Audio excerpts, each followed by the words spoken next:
আসসালামু আলাইকুম ওয়া বারাকাতু। আশা করি আপনারা ভালো আছেন। আমি আপনাদের মধ্যে আলহামদুলিল্লাহ ভালো আছি। 2025 এর জানুয়ারি চলছে। তো আমরা সবাই প্রবাসীরা কিন্তু একটা আশায় ছিলাম যে যাদের ইকামা হয়নি বা যাদের ইকামার মেয়াদ নাই তারা কিন্তু একটা সুখবর পাবে। তো আমাদের জন্য সবার জন্যই কিন্তু কোনো সুখবর আসেনি।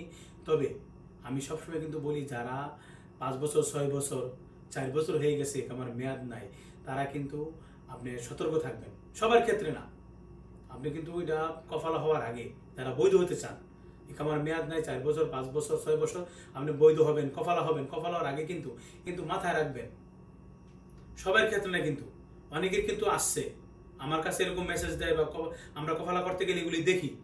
আপনি আমরা কফালা করতে গেলে কিন্তু এগুলি পাই সমস্যাগুলি।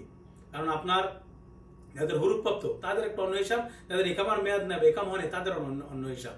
যেমন হুরুপ যারা খাইছেন তারা যে কফালা হইতে গেলে কিন্তু আপনার পিছনের টাকাটা কিন্তু দেখায় যে কত আপনার জরিমানা আসছে, এটা দেখায় মক্তব আমেলের। কিন্তু যারা ইকামার মেয়াদ নাই তাদের কিন্তু দেখায় না, কফালা হওয়ার পরে দেখায়। আমি বলছি এখনো সবার ক্ষেত্রে না। তো আপনি যখনই যাদের ইকামার মেয়াদ নেই 4 বছর 5 বছর হয়ে গেছে, আপনারা জানেন কত আসবে? আপনার 40 থেকে 50,000 রিয়াল পর্যন্ত চলে আসবে। 40-50,000 রিয়াল কিন্তু যখন আপনি কফালা হবেন, যখন এটা 40-50,000 রিয়াল মক্তব আমলা হিসাবে, তখন কিন্তু কফিল কিন্তু আপনার একটা সমস্যা করবে, তখন কিন্তু আপনার সমস্যার সম্মুখীন হবেন। তা আমি সবসময় কিন্তু আপনাদেরকে পরামর্শ দিয়ে থাকি, যারাই 5-6 বছর 7 বছর 6 বছর 7 বছর আপনি ইকামার মেয়াদ নিয়ে কফালা হবেন, হওয়ার আগে আপনি চুক্তি করবেন কফিলের সাথে, যার সাথে কোম্পানি হোক কফিল হোক, যার কাছে আপনি কফালা হবেন তার সাথে চুক্তি করবেন। চুক্তি করে বলবেন যে আমি যখন কফালা হব, পরবর্তীতে মক্তব আমলে যে টাকাটা আসবে এটা কিন্তু আমি দিব না, বা এটার জন্য আমি দায়ী না।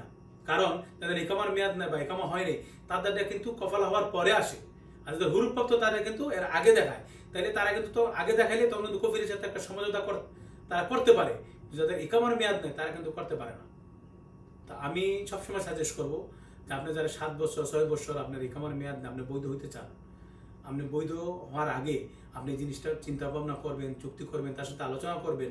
করার পর সে যদি বলে ওকে অসুবিধা নেই আমি দেখবো, তাহলে আপনি কফালা হবেন।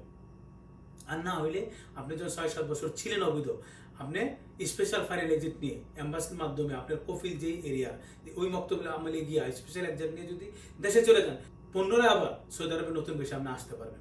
আর না হয় আমাদের মাধ্যমে যদি আপনি ফাইনাল এক্সিট লাগাই চলে যান, তাও আবার সৌদি আরবে আপনি নতুন বেশি আসতে পারবেন, আপনার খরচ কম লাগবে।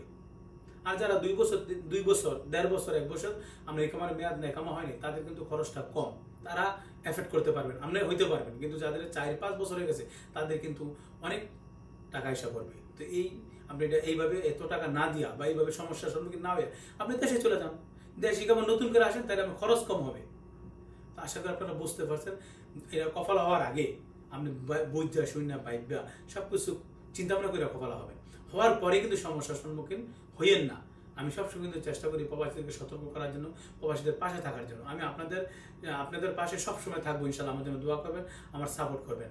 আর আমরা কিন্তু সব কাজ করি, আমার স্ক্রিন দেওয়া নাম্বারে যোগাযোগ করবেন, আমি সব কাজ করি ইনশাল্লাহ। আপনাদের ফাইনালের জন্য আমাদের কাছ থেকে নিতে পারবেন, বা যারা হুরুপ্রাপ্ত ফাইনালে একদিনে শেষে চলে যেতে পারবেন। ইকামার মেয়াদ নাই দরাজে যেতে চান, হুরুপ্রাপ্ত দরাজে যেতে চান, আমি লোক পাঠায় থাকি। আপনার যারা এয়ারপোর্টে পিন যাওয়াতে পিন আমি উঠাই থাকি, আমি ড্রাইভিং লাইসেন্স করে থাকি, পাসপোর্টে মালুমাত একামার নাম্বার আমি উঠাই থাকি। সব কাজ ইনশাল্লাহ আপনাদের দোয়া করি, আমার সাথে যোগাযোগ করবেন ইনশাল্লাহ। আর ইউরোপে যোগাযোগ করতে পারেন। আজকে পর্যন্ত